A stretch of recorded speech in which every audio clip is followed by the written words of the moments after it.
Urban flooding is one of the environmental challenges experienced in the Federal Capital Territory, and these residents of Trademore Estate, Lugbe, are no strangers to it. Although the developer is putting physical measures in place to mitigate the effect, the Federal Capital Development Agency has other plans.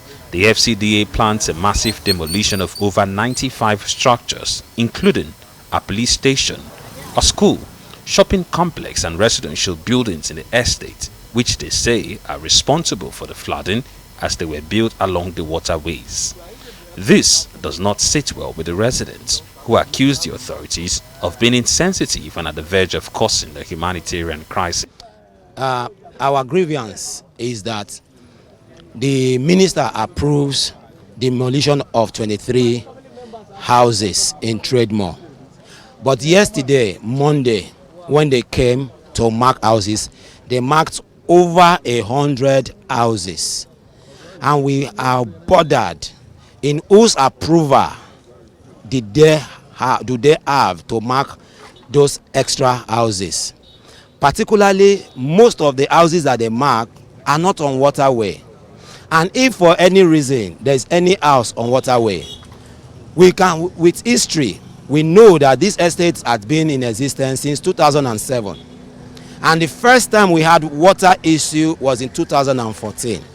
And that was because they were falling retention walls and there were blockages here and there because of the springing estates that were springing up and blocking the waterway.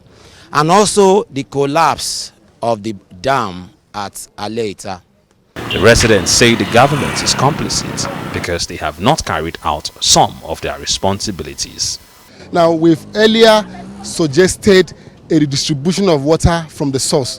One, the flood we are experiencing in Trademore is not from Trademore, it's coming from somewhere.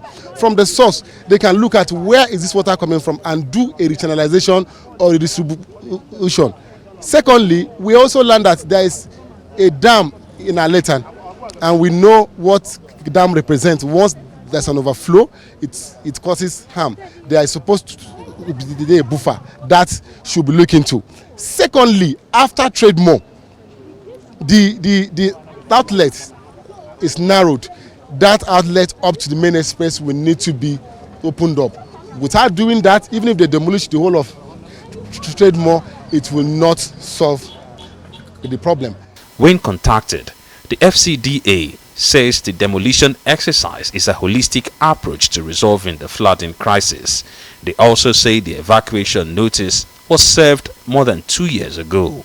I think it's not true that what we're giving them is just 48 hours. All of you are aware of the issue of flooding around the Trademore estate and so many of problems attached to houses built on floodplains at the Trademore estate here.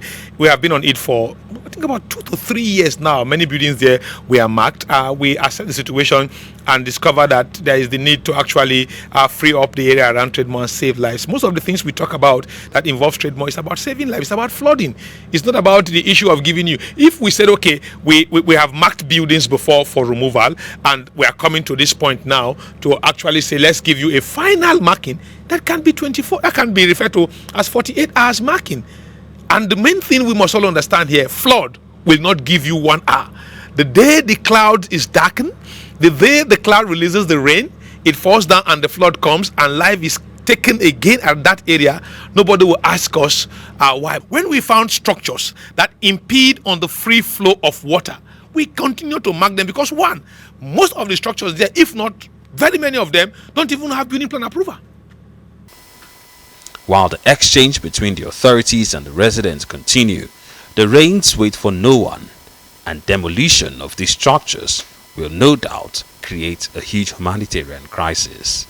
Ferdinand Duruoha, Arise News.